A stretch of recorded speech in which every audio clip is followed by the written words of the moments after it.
Garuda Express, an international courier service. Rayapati Sambasivarao రాజకీయాల్లో తలపండిన వ్యక్తి. ఆయన చిరకాల వాంఛ ఒక్కటే, టీటీడీ చైర్మన్ అవ్వడమే. ప్రతిసారి అవకాశం వచ్చినట్లే వచ్చి చేజారిపోతోంది. ఇప్పుడు అదే పరిస్థితి ఎదురు కాబోతోందా? ఈసారి చైర్మన్ పదవి రాకపోతే రాజీనామాకు రెడీ అంటున్నారు రాయపాటి. మరి కాయా పండా? రాయపాటికి భంగపాటు తప్పదా? Have a look. ప్రతిష్టాత్మక తిరుమల తిరుపతి దేవస్థానం బోర్డు చైర్మన్ పదవి కోసం తెలుగుదేశం పార్టీలో అప్పుడే చిచ్చు మొదలైంది.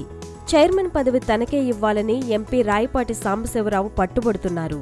అవసరమైతే ఎంపీ పదవికి కూడా రాజీనామా చేసేందుకు ఆయన సిద్ధమయ్యారు. ఈ మేరకు రాయపాటి సాంబశివరావు 10 రోజుల క్రితమే ముఖ్యమంత్రి చంద్రబాబు నాయుడుకు లేఖ రాశారు. అంతకుముందు కూడా రాయపాటి తనకు టీటీడీ చైర్మన్ పదవి ఇవ్వాలంటూ పట్టుబట్టిన విషయం తెలిసిందే.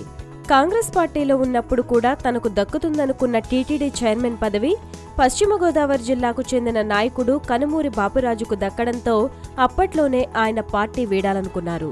తర్వాతి పరిణామాలతో రాష్ట్ర విభజన తర్వాత ఆయన తెలుగుదేశంలో చేరారు. అయితే ఇక్కడ కూడా ఆయనకు ఆశాభంగం తప్పలేదు. చిత్తూరు జిల్లాకు చెందిన చదలవాడ కృష్ణమూర్తికి ఆ ఛాన్స్ దక్కింది. దాంతో మరోసారి రాయపాటి పట్టువదలని విక్రమార్కుడిలా ప్రయత్నాలు కొనసాగిస్తున్నారు. జీవితంలో ఒక్కసారైనా ఆ పదవి దక్కించుకోవాలని ఎదురుచూస్తున్న రాయపాటి సాంబశివరావుపై ఈసారైనా కలియుగ ప్రత్యక్ష దైవం శ్రీనివాసుడి కటాక్షం లభిస్తుందో లేదో మరి. మరోవైపు ఇదే పదవిపై కన్నేసిన ఎంపీ మురళీమోహన్ కూడా తెర వెనుక యత్నాలు ముమ్మరం చేసినట్లు తెలుస్తోంది. చంద్రబాబుకు అత్యంత సన్నిహితుడుగా ముద్రపడిన మురళీమోహన్ టీటీడీ చైర్మన్ పదవిపై మక్కువ పెంచుకున్న విషయం తెలిసిందే. ఇందుకోసం మురళీమోహన్ చంద్రబాబుపై తీవ్ర స్థాయిలో ఒత్తిడి తెస్తున్నట్లు సమాచారం. ఇక టీటీడీ చైర్మన్ చదలవాడ కృష్ణమూర్తితో పాటు పాలకవర్గం పదవీకాలం పూర్తి కావడంతో కొత్త పాలకవర్గాన్ని ప్రభుత్వం నియమించనుంది. కాగా ప్రస్తుతం చదలవాడ కృష్ణమూర్తి రాయలసీమ నేత కావడంతో ఈసారి టీటీడీ చైర్మన్ పదవి కోస్తా జిల్లాల వారికి కేటాయించాలని డిమాండ్ తెరమీదకు వస్తోంది.